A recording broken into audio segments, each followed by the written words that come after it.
దేవుని పరిశుద్ధ నామానికి మహిమ కలుగును గాక. హల్లెలూయా, హల్లెలూయా, హల్లెలూయా. సంతోషంగా ఉన్నంత దేవుని స్తోత్రం చేద్దాం. హల్లెలూయా. మంచిది. దేవుని యొక్క మహాకృప బట్టి మరొక నూతన పునరుద్ధానంలోనికి ప్రభు సన్నిధిలో మీ అందరి ఎదుట నిలబడడానికి ప్రభు నాకు అనుగ్రహించిన ఈ గొప్ప సన్నిధిని కొరకే నేను దేవునికి ఎంతగానో కృతజ్ఞతాస్తుతులు చెల్లిస్తా ఉన్నాను. మరి ఇప్పుడు వచ్చిన మీ అందరికీ కూడా ప్రభువును రక్షకుడు యేసుక్రీస్తు నామములో నా యొక్క హృదయపూర్వక వందనాలు తెలియజేస్తున్నాను. అందరికీ ప్రైజ్ లార్డ్. ఒకసారి మీ పక్కన వారిని చూడండి, వారిని చూడండి, వాళ్ళు ఎలా ఉన్నారో చూడండి. ఒకసారి పలకరించిన ఒకసారి ఒక వాగ్దానం దేవుడిని ప్రేమిస్తున్నాడని చెప్పండి, చెప్పండి. హల్లెలూయా, హల్లెలూయా. ఖాళీగా మధ్య స్థానంలో కొంచెం ముందు జరగడమ్మా, కొంచెం ముందు జరగండి. ప్రతి ఆదివారం కూడా దయచేసి ముందుకు జరగండి అని చెప్పించుకోవద్దు. పురుషులు కూడా జరగాలి. ఖాళీ స్వరం కనబడితే చాలా దాన్ని అప్పుడే ఏం చేయాలంటే ఫీల్ చేయాలి. కనుక మనం అందరూ కూడా ఎదిగిన వాళ్ళు చెప్పండి. కనుక దాన్ని ఖచ్చితంగా ముందు జరగండి. కూర్చోండి. అలా విక్కిరి కూర్చొని మీకే ఇబ్బందిగా ఉంటుంది. ఎవరైనా ఒకరు లేచి కూర్చొని జరపండి.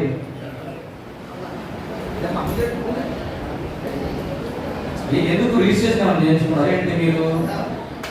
నేను అక్కడే కూర్చుంటాను, నాకు ఆశాకలి, నేను అక్కడ నుంచి కథలను, అది నా ప్లేసు, నా కొరకు రిజిస్ట్రేషన్ చేయబడ్డది అని చెప్పి అలాగే ఎందుకు కూర్చున్నారు? అయస్కాంతం ఏమైనా ఉందా? అతుక్కుందా? జరగాలి. మీరు ఇలా చేస్తే నాకు 10 నిమిషాలు టైం వేస్తాను అన్నమాట.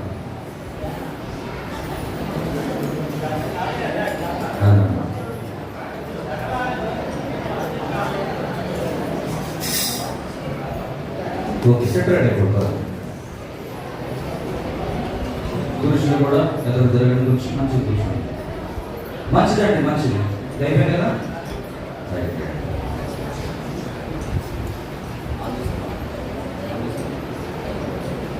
మంచిది. ఈ దినం మన ధ్యానాంశం ఏంటంటే క్రీస్తు వలె రూపాంతరం చెందడం. క్రీస్తు వలె మనకు రూపాంతరపు అనుభవంలోనికి వెళ్ళాలనేది పరిశుద్ధాత్మ దేవుడు ఆశపడుతున్నాడు. కనుక ఈ అంశం మీద దేవుడు వాక్యాన్ని మనం ధ్యానించాలి. మత్తయి సువార్త 17వ అధ్యాయము 1 నుండి 8 వచనాలు చదవబడ్డాయి. మత్తయి సువార్త 6 దినములైన తర్వాత యేసు పేతురును, యాకోబును, తన సహోదరుడైన యోహానును వెంటబెట్టుకుని ఎత్తైన ఒక కొండ మీదికి ఏకాంతముగా పోయి వారి ఎదుట రూపాంతరము పొందెను. ఆయన ముఖము సూర్యుని వలె ప్రకాశించెను. చదవండి. ఆయన వస్త్రములు వెలుగు వలె తెల్లని వారిను. ఇదిగో మోషేయు ఏలియాయు వారిని కనబడి ఆయనతో మాట్లాడుచుండిరి. అప్పుడు పేతురు, ప్రభువా, మనం ఇక్కడ ఉండుట మంచిది. నీకు ఇష్టమైతే ఇక్కడ నీకు 1, మోషేకు 1, ఏలియాకు 1, 3 పర్ణశాలలు కట్టుదునని యేసుతో చెప్పాను. అతడు ఇంకనూ మాట్లాడుచుండగా ఒక మేఘము వారిని కమ్ముకుని, ఇదిగో ఈయన నా ప్రియ కుమారుడు, ఈయన మాట వినుడని యొక్క శబ్దము ఆ మేఘములో నుండి శిష్యులు ఈ మాట విని బోర్లాపడి మిక్కిలి భయపడగా యేసు వారి యొద్దకు వచ్చి వారిని ముట్టి లేండి, భయపడకూడదని చెప్పాను. వారు కన్నులెత్తి చూడగా యేసు తప్ప మరెవరూ వారికి కనబడలేదు. దేవునికి స్తోత్రం కలుగును గాక.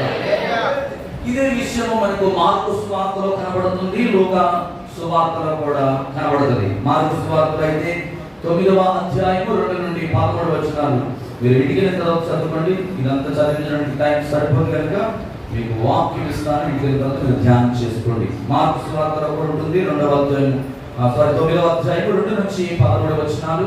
అలాగే లూకా సువార్త 9వ అధ్యాయం 28 నుండి 36వ వచనం వరకు కూడా మీకు ఈ విషయం గురించి అక్కడ కనబడుతుంది. మంచిది. ఈరోజు మత్తయి సువార్త మనం చదువుకునే భాగం నుంచి దేవుని వాక్యాన్ని మనం ధ్యానం చేసుకుందాం. దేవునికి స్తోత్రం కలుగును గాక. రూపాంతరము అనే పదము ఇది గ్రీకు పదం అన్నమాట. గ్రీకులో దీని కొరకు వాడబడినది ఏంటంటే మెటామోర్ఫో అనే పదం నుండి వాడబడిన పదం అన్నమాట. మెటామోర్ఫో అనే పదం నుండి వచ్చిందే ఈ రూపాంతరము. రూపాంతరము అనగా తెలుగులో దీని అర్థం ఏంటంటే రూపము పొందుట లేదా ఒక రూపము నుండి వేరొక రూపములోనికి మార్చబడుట అనే మాట ఇక్కడ మనకి కనబడతా ఉంది. యేసు ప్రభు వారు ఒక ఎత్తైన కొండ మీదకి వెళ్ళి ఆయన ఎవరినెవరిని ఎంట పెట్టుకున్నాడట? ఎవరండి? పేతురును, యాకోబును, అతని సహోదరుడైన యోహాను.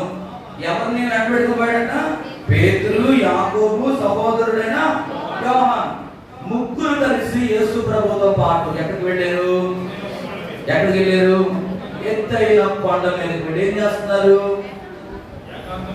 ఏకాంతముగా ఏం చేస్తున్నారు? దేవుడు ఏం చేస్తున్నాడు? ఆ రూపాంతరం పొందడానికి ఆయన ఏం చేస్తున్నాడు? మనం చదువుకున్న మాటలో అక్కడ కనబడతా ఉంది. ఈ యొక్క కొండ మీదకి ఏకాంతముగా పోయి వారి ఎదుట రూపాంతరము పొందారు. ప్రభువు ఆ కొండ మీదకి వెళ్ళి దేవుడితో మాట్లాడుతూ ఉన్నాడు ఏకాంతముగా. ఎప్పుడైతే ప్రభు మాట్లాడుతూ ప్రార్థన చేస్తూ ఉన్నాడో ఆయన ముఖము ఎలాగండి? ఆయన ముఖం ఎలా మారిపోయిందంట? సూర్యుని వలె ప్రకాశింపబడుతుంది. ఆయన వస్త్రం ఎలా మార్చబడ్డది? ఎలాగా? తెల్లగా దగ మెరుస్తూ ఆయన వస్త్రము ప్రకాశింపబడుతూ ఉన్నప్పుడు ఆయన ఇరు ప్రక్కల ఎవరు కనబడుతున్నారు?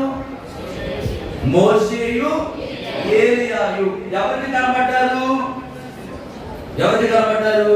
ఈ ముగ్గురు శిష్యులకి కనబడినప్పుడు ఆ దర్శనాన్ని వాళ్ళు చూడగానే ఈ కొండ మీదనే మనం ఉండిపోదాం. అదవుతుందా? నీకు ఇష్టమైతే ఏమంటున్నారు? నీకొకటియు, మోషేకొకటియు, ఏలియాకొకటియు 3 పర్ణశాలలు మేము కట్టుదాము అని చెప్పి యేసయ్యతో వాళ్ళు చెప్తారు. ఇక్కడ మనం గమనించాల్సిన అవసరం ఎంతైనా ఉంది ప్రియమైన దేవుని బిడ్డ. ఇప్పుడు యేసు ప్రభు వారు ఆయన సశరీరముతో ఈ లోకానికి వచ్చాడు సంగతి మనందరికీ తెలుసు కదా, అవునా కదండి? గాబ్రియేలు దేవదూత ద్వారా మరియకు దేవుడు దర్శనం ఇవ్వడం జరిగింది. ఆ దర్శనం ద్వారా ఆమె పరిశుద్ధాత్మ గర్భం ధరించి ఆమె కడుపులో నుండి యేసు ప్రభు వారు ఈ లోకానికి వచ్చాడన్న సంగతి మనందరికీ కూడా విదితమే.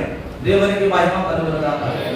ఆయన పుట్టడమే కాదు, ఆయన యోహాను చేత బాప్తిస్మం తీసుకున్న తర్వాత పరిశుద్ధాత్మ పావురం వలె ఆయన మీద రానప్పుడు ఆ పరిశుద్ధాత్మ దేవుడు అతన్ని అరణ్యంలోకి కొనుక్కోబడిన తర్వాత 40 రోజులు ఉపవాసం ఉండి ప్రార్థన చేసిన తర్వాత ఆయన సేవ ప్రారంభించిన తర్వాత ప్రతిరోజు ఆ సేవ ఆశీర్వాదకరంగా ఆయన ఎందుకు భూమి మీద పంపబడ్డాడు, ఏ ఉద్దేశం కోసం నడిపించబడ్డాడు, ఏ ప్రణాళికలు నెరవేర్చడానికి వచ్చాడో ఆయనకున్న అలవాటు ఏంటంటే పగలంతా సువార్త చేసేవారు, రాత్రులు అవ్వగానే ఏం చేసేవాడు? యేసయ్య ఏం చేసేవాడు? అరణ్యంలోకి వెళ్ళేవాడు. సముద్ర తీరాలకు వెళ్ళాలి. ఏం చేసేవాడు? రాత్రంతా కూడా ప్రార్థన. ఒక వ్యక్తి జీవితము మార్పు చెందాలంటే, ఒక కుటుంబము ఆశీర్వదింపబడాలంటే, ఒక సేవ ఫలభరితముగా ఉండాలంటే ప్రతి విశ్వాసి ఏ అనుభవంలోకి రావాలి? రూపాంతరపు అనుభవంలోకి రావాలి. ఏ అనుభవంలోకి రావాలంటే రూపాంతరము అనే అనుభవంలోకి రావాలి. అంటే మనలో ఒక పెద్దవాడు ఉన్నాడు అనుకోండి, పుట్టిన బాబు ఉన్నాడు. ఆ పుట్టిన బాబు పుట్టినప్పుడు ఎలా ఉన్నాడో 22 సంవత్సరాలు వచ్చినా కూడా అలాగే ఉన్నాడు అనుకోండి, వాడిని ఏమంటారు? మరగుచ్చోడు అంటారు. ఏమంటారండి? మరగుచ్చోడు అంటారు. అంటే వీళ్ళు ఎదుగుదల అనేది అంటే వాడి శరీరంలో ఏదో ఒక హార్మోన్ ప్రాబ్లం అనేది వాడి శరీరంలో ఉండిపోయింది కాబట్టి వాడిలో ఎదుగుదల అనేది కనబడుతుందా? అప్పుడు ఏం చేస్తారు? తల్లిదండ్రులు హాస్పిటల్ తీసుకెళ్తారు, వైద్యుని ఆశ్రయిస్తారు. ఏమంటే మా బాబులో ఏమాత్రం ఎదుగుదల అనేది కనబడటం లేదు అని చెప్పి ఏం చేస్తారండి? హాస్పిటల్ దగ్గరికి వెళ్ళి డాక్టర్ని ఆశ్రయిస్తాం. అలాగే యేసు ప్రభు వారు కూడా మన దగ్గర నుంచి ఒక ఫలమును ఆయన కోరుకుంటా ఉన్నాడు, ఇష్టపడతా ఉన్నాడు. అదేంటో తెలుసా? ప్రారంభంలో నువ్వు ఎలాగ రక్షణ పొందుకుని ఉన్నావో ఇప్పుడు కూడా ఒక 25 సంవత్సరాలు 30 సంవత్సరాలు 50 సంవత్సరాలు అయినా కూడా నీలో ఎదుగుదల లేదంటే నువ్వు ఏ స్థితిలో ఉన్నట్లు? మరగుచ్చుతనంలో నువ్వు ఉన్నట్లు అన్నమాట. యేసు ప్రభు వారు ఆయన 100% 100% మానవుడిగా ఉన్నాడు, 100% దేవుడిగా ఆయన లోకంలో జీవించాడు. ఆయన పరిచర్యను చూస్తే ఆయన ఎక్కడ కొన్ని చోట్ల చేయి పెట్టి ప్రార్థన చేశాడు, కొన్ని చోట్ల ఆయన నోటి మాట విడుదల చేస్తే చాలు అద్భుతాలు జరిగాయి. కొన్నిసార్లు వెళ్ళకపోయినా ఆయన ఇక్కడ ఉండి పలికితే అక్కడ కార్యాలు జరిగాయి. ఇదంతా జరగడానికి గల కారణం అమ్మ వెనకాల నిద్రపోతున్నారు, నిద్రపోకూడదు. ఇక్కడ వాక్యమేనా? నిద్ర వస్తే మాత్రం వెళ్ళి మొహం కట్టుకోండి, నిద్రపోకూడదు. జాగ్రత్తగా దేవుడు మాట వినాలి. రైట్. భీమని దేవుడు పెట్టారా? ఎక్కడ చెప్పాను నేను? ఇదే ఎక్కడ చెప్పాను? ఏం చెప్పాను? చెప్పండి. హల్లెలూయా. ప్రతిస్పందన లేదు. మీరు ఇక్కడే ఉన్నారా? Are here? ఎంతమంది ఇక్కడే ఉన్నారు? ఇక్కడ లేని స్తోత్రం చెప్పండి. ఇక్కడే ఉన్నారు కదా? రైట్. వినండి జాగ్రత్తగా. ప్రియమైన బిడ్డారా, యేసు ప్రభు ఎలాగైతే ఆయన రూపాంతరము చెంది ఆయన ముఖము ఎలాగైతే సూర్యుని వలె మహా తేజస్సుతో నింపబడదో, తెల్లని వస్త్రముతో ఆయన వస్త్రం ఎలాగైతే దగదగా మెరుస్తా ఉందో, విశ్వాసులుగా మనము కూడా దినదినము మహిమా శరీరాలతో మార్చబడాలి. స్తోత్రం చెప్పండి. ఒక విశ్వాసిగా మీలో ఈ యొక్క చేంజెస్ అనేవి కనబడాలి. ప్రారంభంలో ఎలా ఉన్నామో అదే ప్రార్థన ఇప్పుడు చేయకూడదు. ప్రార్థన చాలా మంది చేస్తారంటే తొలిటి దినాల్లో యేసు ప్రభు నమ్ముకున్నప్పుడు ఏం చేస్తారు? వాళ్ళు ఏమీ రాదు. దేవుడు స్తుతించడం అంటే ఏంటో తెలియదు, ఎలా దేవుడితో మాట్లాడాలో తెలియదు, ఏమి ప్రార్థన చేయాలో తెలియదు. బాబు కూర్చో, హలో కూర్చోబెట్టండి. అంత ఎలా ప్రార్థన చేయాలో తెలియదు, ఎలా దేవుడితో నడవాలో తెలియదు. అటువంటి పరిస్థితులలో ఆ రోజు నీకు వచ్చి అని ప్రార్థన చేసి శిష్యులు కూడా అన్నారు కదా యేసు ప్రభు దగ్గరికి వచ్చి, అయ్యా యోహాను శిష్యులు అయితే చాలా అద్భుతాలు చేసేస్తున్నారు, దయ్యాలు వెళ్ళబడతా ఉన్నారు, సూచక్రియలు చేస్తున్నారు, మహత్కార్యం చేస్తున్నారు, మేము ప్రార్థన చేసే దయ్యం కూడా పోవట్లేదయ్యా. అప్పుడు వచ్చి ఏమంటారంటే మా ప్రార్థన నేర్పించయ్యా అని అడిగారా లేదా? వాడు విద్యలని పామరు, వారు పొద్దున్న లేస్తే సముద్రమే వారి జీవనాధారం. అయితే వారిలో ఒక ఆశ కలిగింది ఏంటంటే మేము ఆత్మలో ఎదగాలి, మేము దేవుడితో నడిపింపబడతా ఉన్నాం, మంచిగా బాగానే ఉంది. ఆయన ప్రతిరోజు ఎక్కడికైనా కూడా రొట్టెలు పెడుతున్నాడు, చేపలు పెడుతున్నాడు.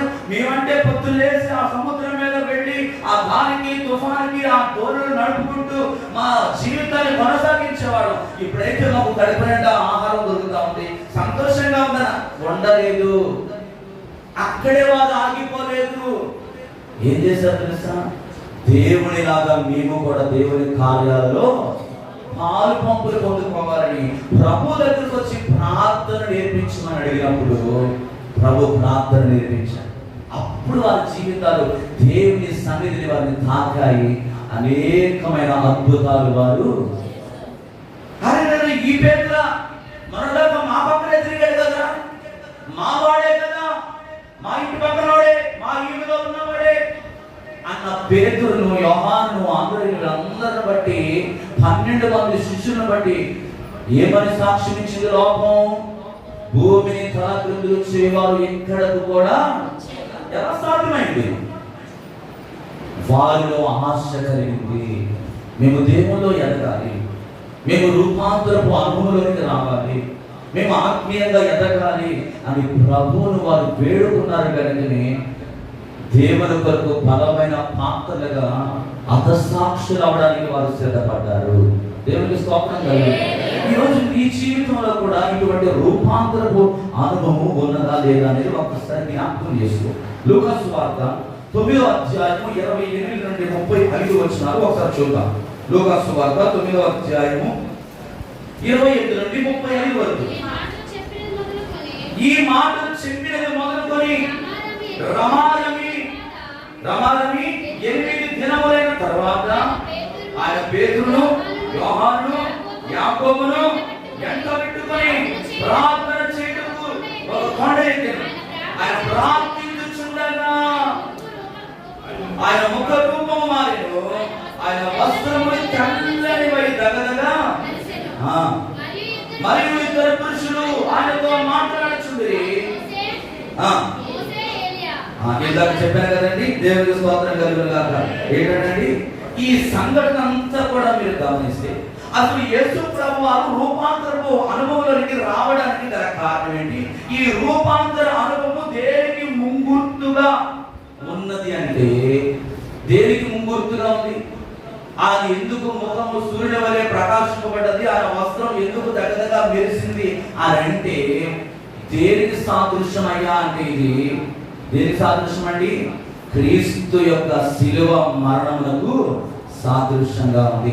ఆయన చెప్పాడు కదండి, ఇదిగో నేను మనుష్య కుమారుని చేతికి అప్పగింపబడబోతున్నాను, నేను సమాధి చేయబడతాను, 3వ దినమున అందరూ చూచుచుండగా నేనేమవుతాను అన్నాడు ఆయన?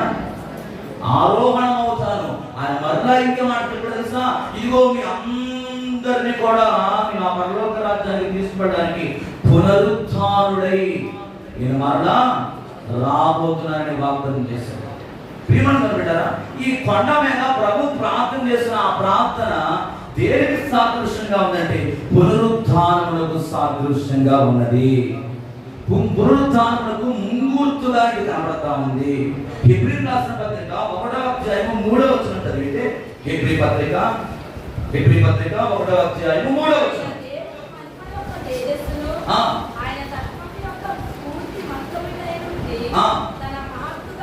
తన మహత్తు గల మాట చేత సమస్తమును నిర్వహించుచు పాపము విషయములలో శుద్ధీకరణము తానే చేసి దేవదూతల కంటే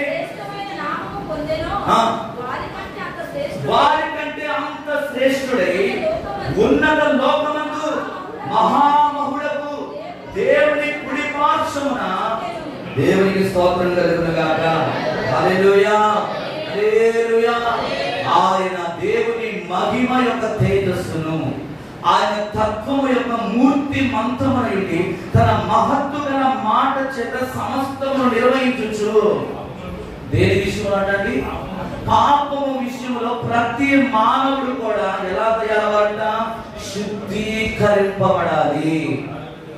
నీవు రూపాంతరపు అనుభవాలను ఎప్పుడు వస్తావంటే నీలో ఉన్న పాపములను నీవు ఒప్పుకున్నప్పుడు, వాటిని విడిచిపెట్టినప్పుడు, వాటి ప్రకారము వాటిని విడిచిపెట్టి దేవుని వాక్య ప్రకారము నువ్వు ఎప్పుడైతే జీవిస్తావో నడుస్తావో అప్పుడే యేసు క్రీస్తు ఎలాగైతే ఆయన రూపాంతరపు అనుభవాలను వెళ్ళాడో, యేసు క్రీస్తు ముఖము ఎలాగైతే సూర్యుని వలె ప్రకాశింపబడ్డదో, యేసు క్రీస్తు వస్త్రం ఎలాగైతే దగదగా మెరిసిందో, ఈ లోకములో నీవు కూడా ఆ రీతిగా ప్రకాశవంతంగా వెలుగొందుతావు. హల్లెలూయా. మనం ఎవరి సంబంధం అంటే చీకటి సంబంధము. దేవుడు మనల్ని వెలుగు సంబంధులుగా చేశాడు. హల్లెలూయా. దేవుడు మనం ఏం చేశాడండి? వెలుగు సంబంధులుగా చేశాడు. మనం చీకటిలో ఉండడం అనేది దేవుడు చిత్తం కాదు. అందుకే ఆయన ఎలాగైతే కొండ మీదకి వెళ్ళి ఏకాంతంగా ప్రార్థన చేసి దేవుని మహిమను పొందుకున్నాడు, నీలో కూడా అటువంటి ఏకాంతపు ప్రార్థన అనే అనుభవం నీలో ఉండాలి. ఎంతమంది పొద్దునే లేవగానే ప్రార్థన చేసుకుంటున్నారు? హౌ మెనీ పీపుల్ పొద్దునే ప్రార్థన? ఎంతమంది ప్రార్థన ఏంటా? నిజంగా చేతులు యథార్థంగా నేనేమనుకో. హల్లెలూయా. చూసారు ఎంతమంది కనీసం ఒక అధ్యాయం నేను మొదలు చదువుతున్నానండి అన్నవాడు, ఒక అధ్యాయం ఒక వాక్యం నేను చదువుకున్నానండి అన్నవాడు. చూసారు ఎప్పుడు మనం రూపాంతర అనుభవంలోకి వస్తాం? క్రైస్తవులమే, క్రీస్తును ధరించుకున్న వారమే, క్రీస్తు స్వరూపంలో మార్చబడ్డ వారమే, రక్షణ పొందుకొని బాప్తిస్మం తీసుకొని దేవుడితో అనేక సంవత్సరాల నుంచి నడుస్తున్నాం. కానీ జీవించుచున్నామని పేరు తప్ప మనం ఏ స్థితిలో ఉన్నామంట? మృతమైన స్థితిలో ఉన్నామని వాక్యం చెప్తా ఉంది. ఒక క్రైస్తవుడిగా నీ జీవితంలో ప్రార్థన లేకపోతే, వాక్యం ధ్యానం లేకపోతే, నువ్వు పొద్దునే లేచి నీ పనుల మీద వెళ్ళిపోయినావు అనుకోండి, ఆ దినమంతా కూడా నువ్వు ఏమాత్రం కూడా దీవించా. ఆ పనులో కొన్ని ఆటంకాలు ఎందుకు కలుగుతున్నాయి? ఎందుకు నీ జీవితంలో అపాయాలు కలుగుతున్నాయి? ఎందుకు నీ జీవితంలో నష్టం కలుగుతుంది? ఎందుకు నీ జీవితంలో వేదన, దుఃఖము, కన్నీళ్లు, ఆవేదన ఇవన్నీ కూడా నీ కుటుంబంలో, నీ వ్యక్తిగత జీవితంలో ఎందుకయ్యా ఎదురవుతున్నాయి అంటే, మొట్టమొదటిగా నీ జీవితంలో ఏమి లేదు, ప్రార్థించే అనుభవం లేదు, వాక్యం ధ్యానించే అనుభవం నీలో లేదు. అందుకే నువ్వేం చేస్తున్నావు అంటే కొన్నిసార్లు కష్టాలు గుర్తించుకుంటున్నావు. ప్రకటన గ్రంథము 1వ అధ్యాయం 12 నుండి 17 వచనాలు ఒకసారి చూద్దాం. ప్రకటన గ్రంథము 1వ అధ్యాయము 12 నుండి 17 వచనాలు. బైబిల్ అందరూ తీయాలండి, బైబిల్స్ అందరూ తీయాలి, బైబిల్స్ ఓకేనా? తీయండి. ఇది వినగా నాతో మాట్లాడుతున్న స్వరమేమిటో అని నేను తిరుగగా 7 సువర్ణ దీప స్తంభములను, ఆ దీప స్తంభముల మధ్యను మనుష్య కుమారుని పోలిన ఎవరిని చూచితిని. ఆయన తన పాదముల మట్టుకు దిగుచున్న వస్త్రము ధరించుకున్న రొమ్ములకు బంగారు కట్టి కట్టుకొని ఉండెను. ఆయన తలయు తల వెంట్రుకలను తెల్లని ఉన్నిని పోలినవై హిమాంగా ధవళముగా ఉండెను. ఆయన నేత్రములు అగ్ని జ్వాలల వలె ఉండెను. ఆయన పాదములు కొలిమిలో పుటము వేయబడి మెరియుచున్న అపరక్తితో సమానమై ఉండెను. ఆయన కంఠస్వరము జల ప్రవాహాల ధ్వని వలె ఉండెను.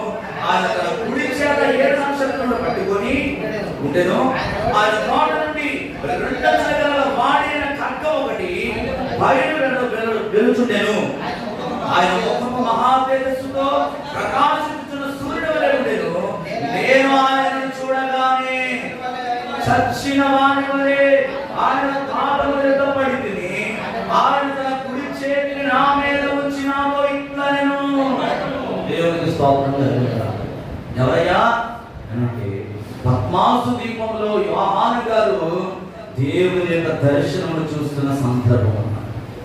ఆ మహామహిమ కలిగిన దేవుని, ఆ సూర్యకాంత పద్మరాగములు కోరిన మహా తేజస్సు కలిగిన యేసయ్యను చూసినప్పుడు, ఆ దర్శనంలో ఆయన ముఖమును చూసినప్పుడు ఆయన ముఖం ఎలా ఉందండి? ప్రకాశింపబడతా ఉందంట. మహా తేజస్సుతో నింపబడతా ఉంది, దగదగా మెరుస్తూ ఉంది. ఆయన పాదములు, ఆయన చేతిలో ఉన్న 2 అంచెల ఖడ్గము అది మహా తేజస్సుతో నింపబడి ఆయన కనబడుతున్నప్పుడు ఆయన ఎలా అయిపోయాడండి? చచ్చిన వాని వది ఆయన పాదముల మీద పడిపోయాడు. ప్రభు వెంటనే అంటున్నాడు, భయపడకు. ఆయన హస్తము ఆయన మీద ఉంచి భయపడకు అంటున్నాడు. ఈ అనుభవం నీలో ఉందా? యేసయ్యను మనము ఎలా చూడాలండి? యోహాను చూసినట్టుగా చూడాలి. ఏదో ఆదివారం వచ్చాం కదా, ఒక 2.5 గంటలు దేవుని సన్నిధిలో ఉండి వాకింగ్ చెప్తారు పాస్టర్ గారు. ఆయన ఏదో చెప్పుకుంటూ పోతాడు, ఏదో అరుస్తాడు, కేకలేస్తాడు. ఆయన అరిసేది అరవని, కేకలేసేది కేకలేదు. నేను మాతో శుభ్రంగా నిద్రపోతాను, సెల్ ఫోన్లో చూసుకుంటూ నెట్టుకుంటా ఉంటాను, వాళ్ళకి వేదకి దిక్కు చూస్తాను, సుమారు చెవులు బస్సుస్తాడు అనుకుంటే నువ్వు ఎప్పుడు కూడా రూపాంతరపు అనుభవంలోనికి ఆ మహిమ కలిగిన తేజస్సును నువ్వు అనుభవించలేవు. ఆ మహామహిమ కలిగిన దేవుడిని నువ్వు చూడలేవు. ఎన్ని సంవత్సరాలు దేవుడితో నడిచిన ఆయన దర్శన భాగ్యం అని మాత్రం నువ్వు పొందుకోలే. దేవుడిని నమ్ముకున్నామంటే మనలో ఉండాల్సిన కోరిక ఏంటో తెలుసా? ఈ లోక సంబంధమైన శరీరాశ, నేత్రాశ, జీవపు డబ్బు మీద కాదు మన ఆలోచనలు, మన ఆశలు, మన కోరికలు దేని మీద ఉండాలంటే నేను క్రీస్తులాగా మారిపోవాలి.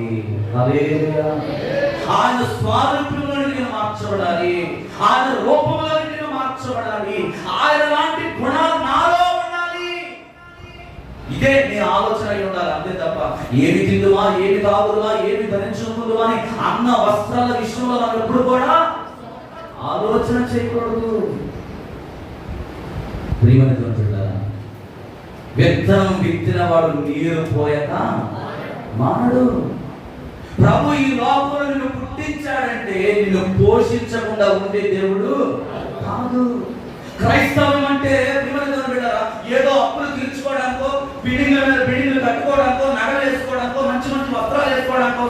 దేవుడిని నమ్ముకోవడం కాదు, అవన్నీ దేవుడు ఇస్తాడండి.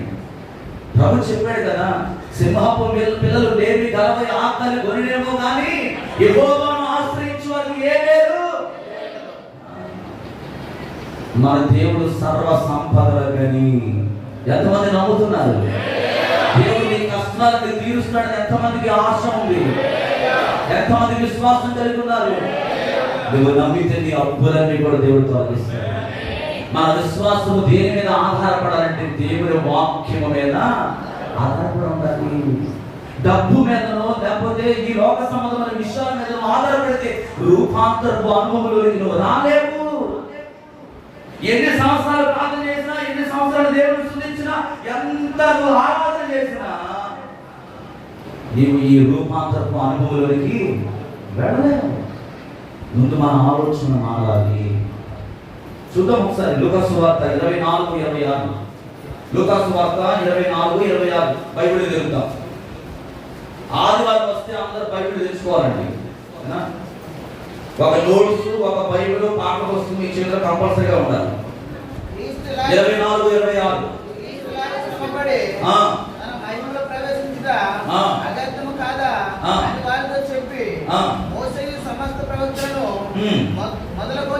మొదలుకొని లేఖనములన్నిటిలో తనను కూర్చిన వచనముల భావము వారికి చాలు. దేవునికి స్తోత్రం కలుగును. దేవునికి స్తోత్రం కలుగును. హల్లెలూయా. ఏమన్నాడండి? క్రీస్తు ఇలాగు శ్రమపడి తన మహిమలో ప్రవేశించడం అగత్యమని కాదా అని వారితో చెప్పి మోషేయు సమస్త ప్రవక్తలు మొదలుకొని లేఖనములన్నిటిని కూర్చి వచన భావములు దేవునికి స్తోత్రం కలుగును. అక్కడ పేతురు, యోహాను, యాకోబు ప్రార్థన చేస్తున్నప్పుడు ఎవరు కనబడ్డారు? యేసు ప్రభు పక్కన మోషేయు, ఏలీయాను కనబడ్డాడు. ఇప్పుడు చెప్తారు, యేసుక్రీస్తు రాకడలో చనిపోయిన వారు తిరిగి లేచి మార్పు చెంది ప్రభువును ఎదుర్కొనుటకు సాదృశ్యంగా ఎవరున్నారు? మోషే కనబడతా ఉన్నాడు. రెండవదిగా మరణం లేకుండానే ఆకాశమునకు ఆరోహణమైన వ్యక్తి ఎవరు? రెండవ రాజుల గ్రంథము 2వ అధ్యాయము 11వ వచనం చేద్దాం ఒకసారి. 2వ రాజుల గ్రంథము 2వ అధ్యాయము 11వ వచనం. వారి ఇంట్లో వెళ్ళుచు మాట్లాడుచుండగా ఇదిగో అగ్ని రథమును అగ్ని గుర్రములను కనబడి వీరిద్దరిని వేరు చేసెను. అప్పుడు ఏలియా సుడిగాలి చేత ఆకాశమునకు దేవునికి స్తోత్రం కలుగుగాక. ఇప్పుడు చూడండి ప్రియమైనవారా, ఏలియా రూపాంతరం అనే సందర్భంలో ఆయన రాకడ సమయంలో బ్రతికి ఉండి భౌతికముగా మార్పు చెంది ప్రభువును ఎదుర్కొనే వారికి సాదృశ్యముగా కనబడతా ఉన్నాడు. ప్రియమైన వారలారా, యేసుక్రీస్తు రెండవ రాకడ సమయంలో వచ్చినప్పుడు భౌతికమైన రూపాంతరము మనందరం కూడా అంటే ఏంటి? ఈ శరీరము ఉండదు. ఈ శరీరం ఏమైపోద్ది? ఈ శరీరం ఎలాంటిది అని చెప్పాడండి దేవుడు. ఈ శరీరం ఎలాంటిది? అయ్యో, దేవుడు మనల్ని దేంతో తయారు చేశాడండి? ప్రభు ఏం చెప్పాడు? మన్నైన మరలా మంటికి చేరును ఆత్మ. అంటే ఇప్పుడు చావు దేనికి? ఆత్మకు చావు లేదు. శరీరం ఏమవుతుంది? మట్టిగా దుమ్ముకు దుమ్ముగా అది మారిపోతుంది. ఆత్మ దేవుని దగ్గరికి వెళ్తుంది. ఇప్పుడు ఏది మార్పు చెందాలి? ఏది మార్పు చెందాలి? నీలో ఉన్న ఆత్మే కదా నిన్ను నడిపించేది. నీలో ఉన్న ఆత్మే కదా నిన్ను భావోద్రేకాల మధ్యలో నడిపించేది. మంచేదో చెడేదో నువ్వు అర్థం చేసుకోకుండా నిన్ను లీడ్ చేసేది ఏది? ఇంగ్లీష్ లో ఏమంటారు? సోల్. ఆత్మ ఏం చేస్తుంది తెలుసా? లోకం వైపు నడిపిస్తుంది. అర్థం కావట్లేదండి మీకు వాక్యం? ఎంతమంది అర్థం అవుతుంది? చాలా క్లియర్గా చెప్తున్నాను. మీకు అర్థం కాకపోతే మళ్ళీ అడగండి చెప్తాను. కానీ జాగ్రత్తగా దేవుని వాక్యాన్ని అర్థం చేసుకోండి. ఇప్పుడు మనం రూపాంతరం చెందాల్సింది దేనికోసం అంటే, ఏడు మార్పు చెందాలంటే మన ఆత్మ దేవుని రెండవ రాకడలో ఎత్తబడే గుంపులో ఉండాలంటే మన ఆత్మ రూపాంతరపు అనుభవంలోకి వెళ్ళినప్పుడే మన శరీరము కూడా దేవునిలాగా అప్పుడు భావోద్రేకాలు ఉండవు, అప్పుడు కోపం ఉండదు, అప్పుడు ద్వేషం ఉండదు, అప్పుడు అసూయ ఉండదు, అప్పుడు ఏముండదు, అన్యాయం ఉండదు, అక్రమాలు ఉండవు. పాపం యొక్క జోలికి మనము అంటే మొట్టమొదటిగా మారాల్సింది ఏంటి? ఆత్మ. మనలో ఉన్న ఆత్మ ఎప్పుడైతే మార్పు చెందుతుందో మన చూపులు కూడా మారుతాయి, మన ఆలోచన మారుతాయి, మన నడవడిక మారుతుంది, మన ఉద్దేశాలు మారుతాయి, సమస్తం మారిపోతుంది, సమస్తము మారిపోతుంది. దేవుని స్తోత్రం కలుగును. హల్లెలూయా. దాని వాక్యం నేను వర్షం చెప్తాను, చూడండి. దేవుని స్తోత్రం కలుగును గాక. హల్లెలూయా, హల్లెలూయా, హల్లెలూయా. చూద్దాం ఎఫెసీ రాసిన పత్రిక. దానికంటే ముందు ఒక నిమిషం, మొదటి కొరింథీయులకు రాసిన పత్రిక 15వ అధ్యాయము 51, 52 చదువుతారు ఒకసారి. మొదటి కొరింథీ 15వ అధ్యాయము 51, 52. ఇదిగో ఒక మర్మము తెలుపుచున్నాను, నిమిషములో ఒక్క రెప్పపాటున కడపూరం రోగగానే మనమందరము మార్పు పొందుదుము. పూరం రోగును, అప్పుడు మృతులు అక్షయులుగా లేపబడుదురు. మనము మార్పు పొందుదుము. క్షయమైన ఈ శరీరము అక్షయులను ధరించుకోవలసి ఉన్నది, మర్తమైన ఈ శరీరము అమర్త్యమును ధరించుకోవలసి ఉన్నది. ఈ క్షయమైనది అక్షయులను ధరించుకున్నప్పుడు, ఈ మర్తమైనది అమర్త్యమును ధరించుకున్నప్పుడు విజయమందు మరణము మృంగివేయబడునని రాయబడిన వాక్యము నెరవేరును. దేవునికి స్తోత్రం కలుగును గాక. ఏమని చెప్తున్నాడండి దేవుడు? ఒక్క రెప్పపాటున, ఒక్క నిమిషంలోనే కడపూరం రోగంగానే మనం ఏమైపోతామంట? అక్షయులుగా లేపబడతామంటున్నాడు. శరీరం గురించి ఏం చెప్తున్నాడండి? శరీరము అమర్త్యమును ధరించుకోవలసినది. క్షయమైన ఈ శరీరము అక్షయమును ధరించుకోవలసింది, మర్తమైన ఈ శరీరం అమర్త్యమును ధరించుకోవలసింది. ఈ క్షయమైనది అక్షయమును ధరించుకున్నప్పుడు, ఈ మర్తమైనది అమర్త్యమును ధరించుకున్నప్పుడు విజయమందు మరణము మృంగివేయబడినని. అంటే ఇప్పుడు ఏమవ్వాలి? మనము ఏమవ్వాలి? శారీరకంగా మనం ఏమవ్వాలండి? చనిపోవాలి. శరీరకంగా ఎప్పుడైతే మనం చనిపోతామో ఆత్మీయంగా దేవుడు మనం ఏం చేస్తాడు? ఈ లోకంలో నుండి తీసుకుంటాడు. ప్రియమైన సహోదరుడు, నువ్వు యేసుక్రీస్తు వలె ఆ రూపాంతరపు అనుభవంలోనికి వెళ్ళాలంటే యోహాను సువార్త మీరు ఇంటికి వెళ్ళిన తర్వాత 3వ అధ్యాయం, మొదటి యోహాను 3:2 చదువుకోండి. రోమపత్రిక 8వ అధ్యాయం 17వ వచనం కూడా చదవండి. రోమపత్రిక 8:17. అలాగే కొలస్సీ 3:4 కూడా మీరు ఇంటికి వెళ్ళిన తర్వాత చదువుకుంటే అక్కడ కొన్ని విషయాలు దేవుడు మీతో మాట్లాడతాడు. ఇప్పుడు నువ్వు ఒక విషయాన్ని గమనించాలి. ఏంటంటే అది నీవు ఈ శరీరం, ఈ అక్షయమైన శరీరమును క్షయతును ధరించుకోవాలంటే మొట్టమొదటిగా ఏమి మారాలంటే అంటే నీ మనసు మార్పు చెందాలి. దేవుని రాకడ సమయంలో ఎత్తబడబోతున్న నీవు, ప్రభు చెప్తాడు యోహాను 3:3లో, ఒకడు కొత్తగా జన్మించితేనే గాని అతడు దేవుని రాజ్యములో. కొత్తగా జన్మించడం అంటే ఏంటంటే ఏంటండి? ఏంటి? పొట్టు తీసేసేసి తెల్ల చీర కట్టుకొని, తెల్ల చొక్కా, తెల్ల ప్యాంట్ వేసుకొని చర్చికి రావడం కాదు.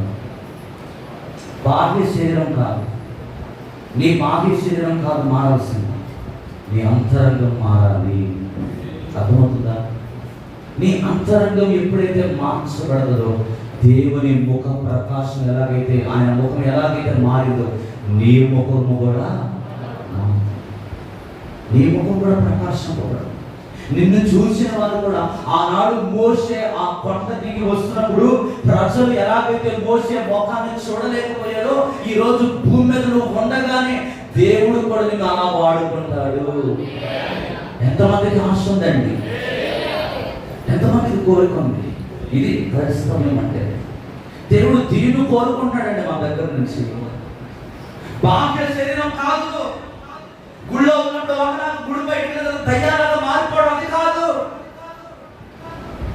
అంతరంగము మారాలి. అంతరంగంలో పరిశుద్ధత లేకుండా దేవుడు ఎప్పుడు కూడా చూడలేము. ముందు అంతరంగపు రూపాంతరం రావాలి. ఒక విషయం మీకు ఉదాహరణగా చెప్తానండి. మీరు భోజనం చేస్తున్నారు కదా ప్రతిరోజు, అందరూ అన్నం తింటాం కదా, మనం అందరూ అన్నం తింటాం. ఈరోజు ఆదివారం అంటే ఒక స్పెషల్ ఉంటుంది. చికెనో మటనో ఫిష్ లేకపోతే ప్రాన్స్ ఏదేదో ఉంటాయి కదా. ఇప్పుడు అన్నం తిన్నాం. ఈ తిన్న తర్వాత ఇది ఏమవ్వాలి తెలుసా? 24 గంటల్లో బహిర్భూమికి ఇది మడిలము రూపంలో ఎన్నకపోతే నీకేమైతే ఏమవుతుంది?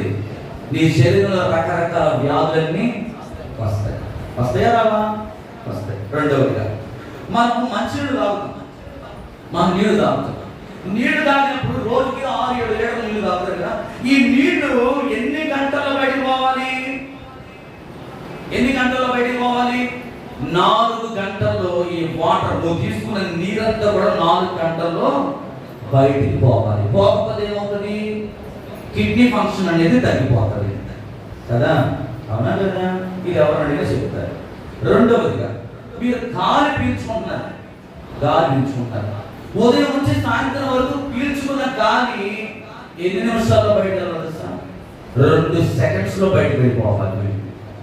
ఎన్ని సెకండ్స్లో?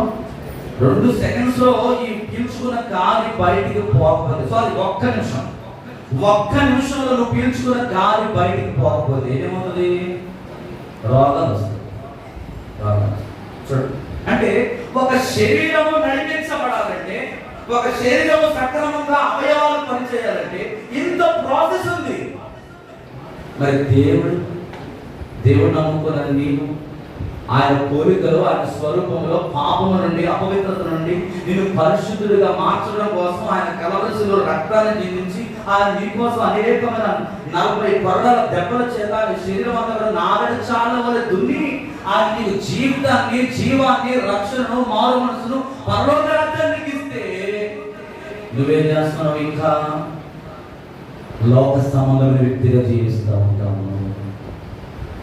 అబద్ధాలు, అనాపేక్ష, ఇంకా ద్వేషం, వ్యభిచారం, మోహపు ఆలోచనలు, విగ్రహాలను దగ్గర పెట్టిన ఆహారాలు తింటూ, అవసరమైతే విగ్రహాల దగ్గర వెళ్ళి కూడా కందనాడుతూ డ్యాన్స్ చేస్తూ డీజే దగ్గర, ఇంకా అన్న చెల్లు కాదనంట తాళ్ళు రకరకాల దారాలు పెట్టుకుంటూ ఏవేవో చేస్తున్నావు.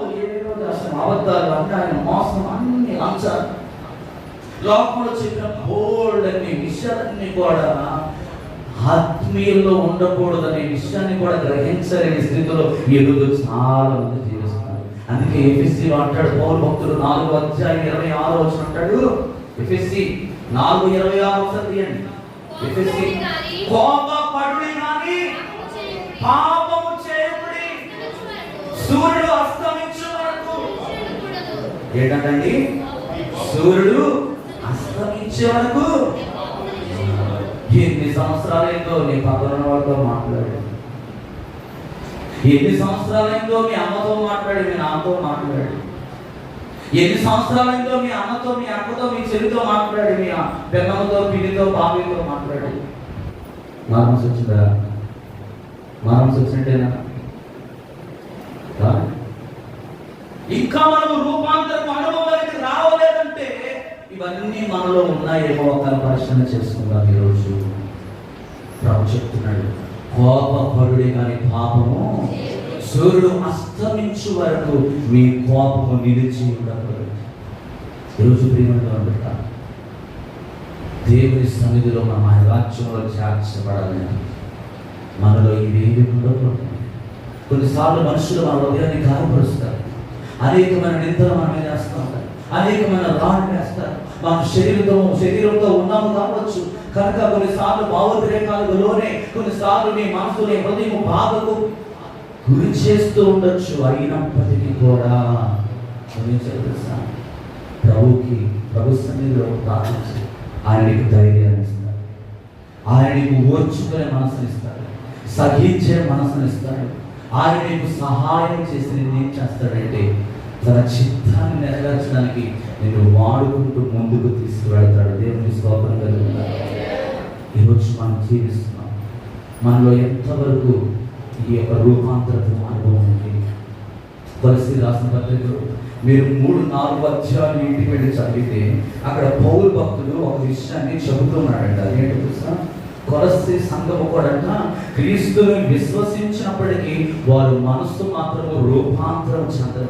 అందుకే పౌలు అంటున్నాడు, వారిని హెచ్చరిస్తూ, పూర్వం మీరు అనుసరించిన వాటిని విసర్జించి నూతన హృదయాన్ని ధరించుకోవడానికి వారి పత్రిక రాస్తా ఉన్నాడు. మీరు ఇంటికి వెళ్ళిన తర్వాత 3-4 అధ్యాయాలు చదువుకోండి. అక్కడ చెప్తాడు, మీరు పూర్వము ఎలాగైతే దేవుని మాటలు విని మీరు మార్చుకున్నారో ఆ హృదయం మీకు ఈ రోజు కూడా ఇప్పటికీ కూడా ప్రతి నిత్యము కూడా ఉండాలని చెప్పి పౌలు గారు వారిని హెచ్చరిస్తూ ఉన్నాడండి. ఏమంటున్నాడు తెలుసా? ఇలా మాట్లాడుతూ ఏమంటున్నాడంటే, మునుపటి వాటిని మీరు విసర్జించాలి, మేలైన దానిని మీరు ఎంచుకోవాలి అంటున్నాడు. ఒకసారి మనము ఆయన వైపు తిరిగిన తర్వాత ఎన్ని శ్రమలు, ఎన్ని శోధనలు, ఎన్ని ఇబ్బందులు ఎదురైనా, ఎంత కోపానికి నువ్వు, ఎంత సాధనగాడు నిన్ను విశ్వాసములను పక్కకు తొలగించడానికి వాడు ఎన్ని ఎత్తుగడలు వేసినా నువ్వెప్పుడు కూడా చలించకూడదు. నువ్వెప్పుడు కూడా నీ సహనాన్ని కోల్పోకూడదు.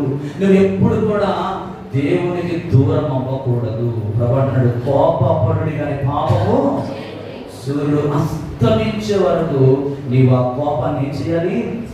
విడిచిపెట్టాలి. కొంతమంది ఇంకా విడిచిపెట్టలేదండి, ఇంకా విడిచిపెట్టలేని స్థితిలో జీవిస్తూ ఉన్నారు, అలాగే ఉండిపోతాను. ఈరోజు ప్రియమైన దేవుడితో మాట్లాడుతాను, మనలో చేరి బయటకు వెళ్ళిపోకుండా తిష్ట వేసుకొని మన ఆత్మీయ జీవితాన్ని మృతప్రాయం చేస్తున్న ఈ కోపమును, ఒత్తిడిని, ద్వేషాన్ని, బంధకాన్ని, అనారోగ్యాన్ని ప్రతిరోజు ప్రార్థన వాక్యం ద్వారా ఆత్మశక్తి ఎప్పుడైతే మనం పొందుకుందో వీటన్నిటిని కూడా మనము జయిస్తాం. మీరు ఒక విషయం జ్ఞాపకం చేస్తాం, ఈ రోజు ఇక్కడ కూర్చున్న వారిలో మీ వయసు పెరుగుతుందంటే ఏంటో తెలుసా? మీ ఆయుష్ తగ్గుతుంది. నువ్వు అనుకుంటున్నావు, నాకు బలం ఉంది, నాకు కండలు ఉన్నాయి, నాకు ధనం ఉంది, నాకు పరపతి ఉంది, నాకు అధికారం ఉంది, నాకు ఏవేవో ఉన్నాయి, నేను ఏమైనా చేసేస్తాను, ఏమైనా నేను చేస్తాను. అదన్నీ తెలుసాను కాదు. ఒక విషయం గుర్తుపెట్టుకో, నీ ఆయుష్ ఎలాగైతే తగ్గిపోతా ఉందో నీవు కొద్దిగా నువ్వు ఎక్కడ పెడతావు తెలుసా? మరణానికి పెడతా ఉన్నావు. ప్రతిరోజు నీ ఆయుష్ తగ్గిపోతూ నువ్వు తినే ఆహారం కూడా నీ శరీరానికి పడక అనేక రకాలైన రోగాలు, చిన్న వయసు లేదు, పెద్ద వయసు లేదు, పిల్లలు లేదు, ముసలమ్మ లేదు, ప్రతి ఒక్కరికి ఈ రోజు అనేక రకాల తెలియని వ్యాధులు ఇవన్నీ శరీరంలో చేరి మనిషిని కృంగతీస్తున్నాయంటే అర్థం చేసుకోవాలి. మనం ఆత్మీయ జీవితంలో ఎలా అయిపోతున్నామంటే ప్రతిరోజు ఎలా అయిపోతున్నామండి? శారీరకమైన విషయాలు మనం మనసు పెట్టాం కనుక ఆత్మీయ విషయంలో మనం ఎక్కడికి వెళ్ళిపోతామంటే ప్రతిరోజు మృతతుల్యంలోనికి వెళ్ళిపోతాం. దేవుడు ఎప్పుడు కూడా ఆత్మీయమైన తన బిడ్డలని మృతతుల్యమైన విధానంలో వెళ్ళడం దేవుని చిత్తము కాదు. మనం ఇప్పుడు కూడా జీవింపబడాలనేది దేవుని ఉద్దేశం. ఆ నెగిటివ్ స్పిరిట్స్, ఆ నెగిటివ్ ఎనర్జీస్ ఏవైతే నీ జీవితంలో ఏరుబడి చేస్తూ ఉన్నాయో వాటిని ఈ రోజు ఏం చేయాలి సార్? విడిచిపెట్టాలి. వాక్యం వింటున్న ప్రియమైన సహోదరి సహోదరుడా, ఇది ఎప్పుడు జరిగిందంటే నీ మనసు మారినప్పుడే. నీ మనసు ఎప్పుడైతే మునుపు ఎలాగైతే రక్షణ పొందుకున్నప్పుడు ఆ తొలిటి దినాలలో దేవుని మీద నీకున్న ఆ ప్రేమ ఈ రోజు నువ్వు మరలా ప్రారంభిస్తేనే, మొదట యేసు ప్రభువును కొత్తగా నమ్ముకున్నప్పుడు ఎలాగైతే మోకాళ్ళు వేసి నీ శరీరాన్ని ఉపవాసంలో నలగబట్టుకున్నావో ఆ ఉపవాస ప్రార్థన మళ్ళీ నువ్వు చేయగలిగితేనే, మొదట యేసు ప్రభువును నమ్ముకున్నప్పుడు ఎదుటి వారితో నీ స్నేహం ఏ విధంగా ఉందో, నీ మాట తీరు ఏ విధంగా ఉందో, నీ ప్రవర్తన ఏ విధంగా ఉందో, ఇప్పుడు మరలా అదే విధానంలో నువ్వు నడవగలిగితే తప్పకుండా యేసయ్య ఎలాగైతే మార్చబడ్డాడో, సూర్యుడి వలె ఆయన ముఖం ఎలాగైతే మార్చబడదో, ఆయన వస్త్రం ఎలాగైతే తెల్లగా దగదగ మెరిసిందో నిన్ను కూడా మార్చి వాడుకుంటాడు. హల్లెలూయా.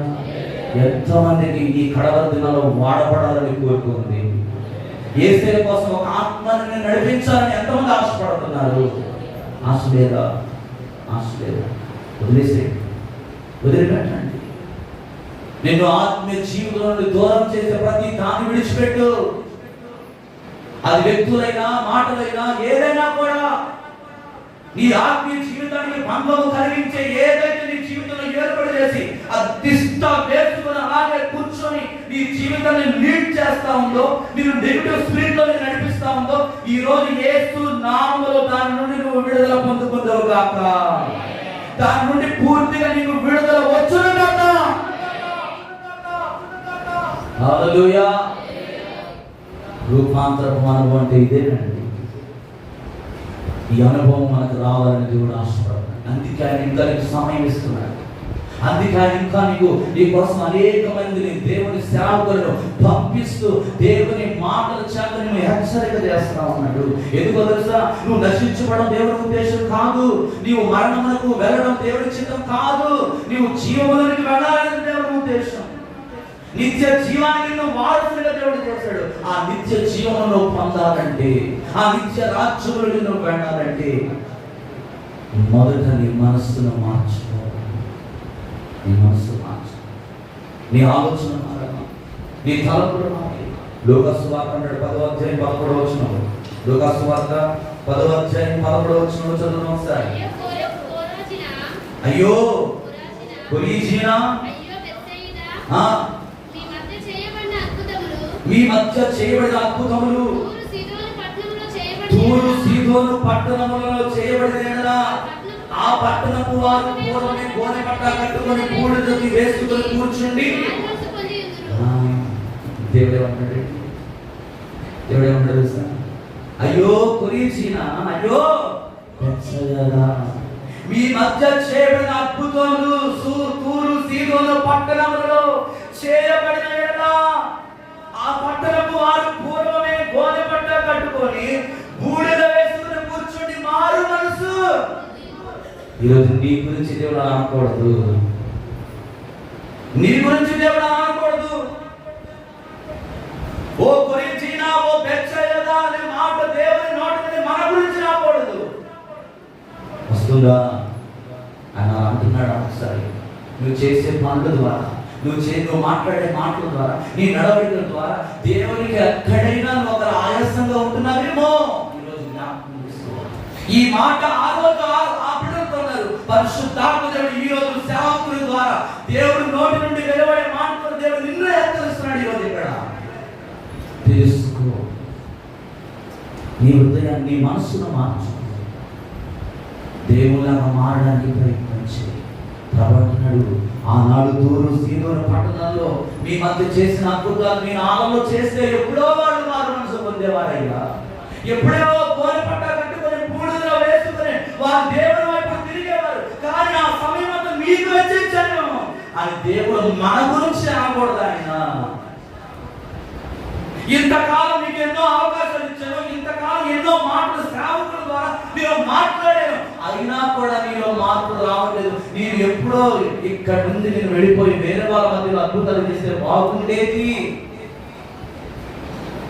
అని దేవుడు ఎప్పుడు కూడా మన గురించి ఆయన నెగిటివ్ స్టేట్మెంట్ ఇవ్వకూడదు. ఆయన ఎప్పుడు కూడా పాజిటివ్ స్టేట్మెంట్ మన గురించి చెప్పాలి. ఒక అద్భుతమైన సాక్ష్యాన్ని మనం పొందుకోవాలి. ఒక అద్భుతమైన పరివర్తన అనేది మనలో రావాలి. అప్పుడే మనము రూపాంతరపు అనుభవంలోనికి మార్చబడాలి. అందుకే అంటాడు రోమా 12:2 అంటాడు, మీరు ఈ లోక మర్యాదను అనుసరింపక ఉత్తమమును అనుకూలమును సంపూర్ణమైన దేవుని చిత్తం మీద పరీక్షించి తెలుసుకున్నట్లు మీ మనసు మారి నూతన మమత వలన రూపాంతరం పొందుకుంటారన్నాడు. దేవునికి స్తోత్రం కలుగును. ఈ లోక మర్యాదను అనుసరింపక ఉత్తమమైనది దేవుడిని ముందు పెట్టాడు. ఆ ఉత్తమమైన దేవుడు పరిశుద్ధ. దేవునికి స్తోత్రం కలుగును. ఈ పరిశుద్ధ గ్రంథాన్ని ప్రేమిస్తే, ఈ పరిశుద్ధ గ్రంథాన్ని నువ్వు చదివితే, దేవుని మాటలను వినగలిగినప్పుడు, సేవకులు నీతో మాట్లాడుతున్నప్పుడు, పరిశుద్ధాత్మ దేవుడు నిన్ను హెచ్చరిస్తున్నప్పుడు అది మంచి మనసుతో నువ్వు స్వీకరించి, అయ్యా ఇప్పటి వరకు నేను చేసింది ఒకటే ప్రభా, ఇదిగో ఈ రోజు నేను ఈ రోజు నుంచి ఒక తీర్మానం తీసుకున్నాను ప్రభా, నేను ఇక మళ్ళీ తొలగిపోనయ్యా, నీ దారి నుండి నేను తొలగిపోనయ్యా, నీ చిత్తాన్ని నేను నెరవేరుస్తానయ్యా. ఎన్ని కష్టాలు వచ్చినా, ఎవరు నా గురించి ఎన్ని అనుకున్నా ప్రభా, నేను నిన్నే వెంబడిస్తాను, నిన్నే సేవిస్తాను, నిన్నే కనపరుస్తాను, ఈరోజు నువ్వు తీర్మానం చేసుకున్నప్పుడు నువ్వు రూపాంతరపు అనుభవంలోకి రాగలవు అంటాడు. మీ మనసు మారి నూతన మగుట వలన రూపాంతరం అనేది వీళ్ళకి వస్తుంది. మార్చుకో. ఇది ఎంతకాలం దేవుడు వచ్చేస్తున్నాడండి. ఆయన రాకడికి అనేకమైన సూచనలు జరుగుతూ ఉన్నాయి. అనేకమైన విపత్కరమైన పరిస్థితులు లోకంలో జరుగుతూ ఉన్నాయి. ఎన్నో ఉపద్రవాలు మనం చూస్తూ ఉన్నాం. ఈరోజు నీకు భయం రావట్లేదా? ఎందుకు ఇంకా లోకంలో ఉంటావు? ఎందుకు ఇంకా నిన్ను నీవు మోసపరుచుకుంటా ఉంటావు? ఎందుకని నిన్ను నీవు ఇంకా దేవుడికి దూరమైపోతూ ఉన్నావు? ప్రభు నిన్ను ప్రేమిస్తున్నాడు. ఆయన నీ కొరకు ఎంతో ఎదురు చూస్తూ ఉన్నాడు. నీకు ఎన్నో అవకాశాలు ఇస్తున్నాడు. నీ మీద ఎంతో కృపను ఆయన చూపుతా ఉన్నాడు. దయచేసి ఈ మధ్యాహ్న కాలంలో ఒక తీర్మానం చేసి యేసుక్రీస్తు లాగా ఏ విధంగా అయితే అగ్ని రథముల మీద సుడిగాలి వచ్చిన న్యాయంగా అయితే శరీరముతోనే కొనిపోబడ్డాడు. ఈరోజు మన ఆత్మీయ జీవితాన్ని కట్టుకుంటాం. కోపాన్ని, ద్వేషాన్ని, అసూయను, అన్యాయములు, అవిచారములు, మోహపు తలంపులు, ఆలోచనలు దేవునికి హాస్యకరమైన ఇంకా అవగాల నీలో తిష్ట వేసుకొని ఒకలా ఉన్నట్లయితే ఆ నెగిటివ్ స్పిరిట్స్ అన్నింటినీ ఈరోజు పరిశుద్ధాత్మ దేవుని నామములు నువ్వు బంధించి వాటిని విడిచిపెట్టి నీ మనస్సును మార్చుకున్నట్లయితే నువ్వు రూపాంతరపు అనుభవంలోనికి నీ ముఖము యేసుక్రీస్తులాగా సూర్యుని వలె మార్పు చెందుతుంది. నీ వస్త్రం అనగా నీ ఆత్మీయ వస్త్రం అనేది, నీ రక్షణ అనే వస్త్రం అనేది దేవుడు ఏం చేస్తాడండి? మహిమ వస్త్రంగా మార్చి నిన్ను దగ్గర ఈ లోకంలో ప్రకాశించేటట్లుగా, నీ వెలుగు అనేకమైన తేజరినట్లుగా, నీ వెలుగు అనేక మంది మీద ప్రకాశించేటట్లుగా నా ప్రభు నేను ఖచ్చితంగా వాడుకోవడానికి సిద్ధంగా ఉన్నాడు. కనుక ఈరోజు ఒక చిన్న ప్రార్థన చేసుకుని, ప్రభు నేను మాత్రం నా ఆలోచన మార్చుకుంటానయ్యా, నా ప్రవర్తన మార్చుకుంటానయ్యా, నీ కొరకు నేను వాడబడతానయ్యా అని దేవుడి దగ్గర దేవాన్ని చూస్తున్నాం. అందరూ కూడా మోకరిద్దాం, అందరూ కూడా మోకరించండి. దయచేసి ఎవరు కూడా అనారోగ్యంతో ఉంటారండి. ఈరోజు దేవుడు నీకు శ్రేష్టకరమైన మాటలు మాట్లాడాడు. దయచేసి ఎవరు కూడా బయటికి అభివృద్ధి లోపలికి తిరగద్దు. దయచేసి కళ్ళు కూసుకోండి. నిలువు మోకాళ్ళేయండి, చిన్న మోకాలు వేగదు, చిన్న మోకాళ్ళేయండి. ఒక కన్నీరు కొట్టైన కాచు దేవుని సన్నిధిలో. ప్రభా, నేనంటే ఎంత ప్రేమయ్యా నీకు, నేనంటే ఎంత చాలయ్యా నీకు, నేనంటే ఎంత ప్రేమ ప్రభా నీకు. నా జీవితాన్ని మార్చడమే కాదు, నేను నిత్య రాజ్యంలోకి వెళ్ళడం కోసం నీ ఉండే స్థలంలో నేను ఉండులాగిన ప్రభా, నా కొరకు నువ్వు స్థలమును స్థిరపరిచావు. ఆ ధవల సింహాసనం మీద నీ కుడి ప్రక్కన నేను కూర్చుండబెట్టబడాలని ప్రభా, నా కొరకు ఎన్నెన్నో మార్పులు తెలుస్తాను. ఎన్నో మాటలు సేవకుని ద్వారా నువ్వు నాతో మాట్లాడుతున్నావు ప్రభా. అయ్యా, నేను తెలుసుకోలేకపోతున్నానయ్యా, ఇంకా నేను గ్రహించలేకపోతున్నానయ్యా, ఇంకా నేను పట్టుకోలేకపోతున్నాను ఆ మాటలు ప్రభా. ఒకటువంటి పరిస్థితుల్లో నువ్వు ఉన్నట్లయితే ప్రభు ఈ రోజు నీకు మంచి అవకాశం ఇస్తున్నాడు. ప్రభు నీ కొరకు ఒక గొప్ప అద్భుతకరమైన ద్వారాన్ని తెలుస్తూ ఉన్నాడు. ఆయన ఎన్నెన్నో అద్భుతాలు నీ జీవితంలో చేయడానికి ఆయన సిద్ధంగా ఉన్నాడు. ఒక చిన్న ప్రార్థన చేస్తున్నాం. అందరూ తల వచ్చి అలాగే ప్రార్థన చేస్తుండగా మన మధ్యలో ఆనంద్ బ్రదర్ ప్రార్థన చేస్తారు. విత్తబడిన వాక్యం కొరకు ఆనంద్ బ్రదర్ ప్రార్థన చేస్తారు. ప్రార్థన చేయండి. విత్తబడిన వాక్యం కొరకు యేసుక్రీస్తు ఎలాగైతే ఆయన ముఖము ప్రకాశించబడదు, మనము కూడా రూపాంతరపు అనుభవంలోనికి మార్పు చెందడానికి దేవుడు మనకు సహాయం చేయనట్టుగా ఆనంద్ బ్రదర్ ప్రార్థన చేస్తుండగా అందరూ కూడా ఏమి వేద్దాం.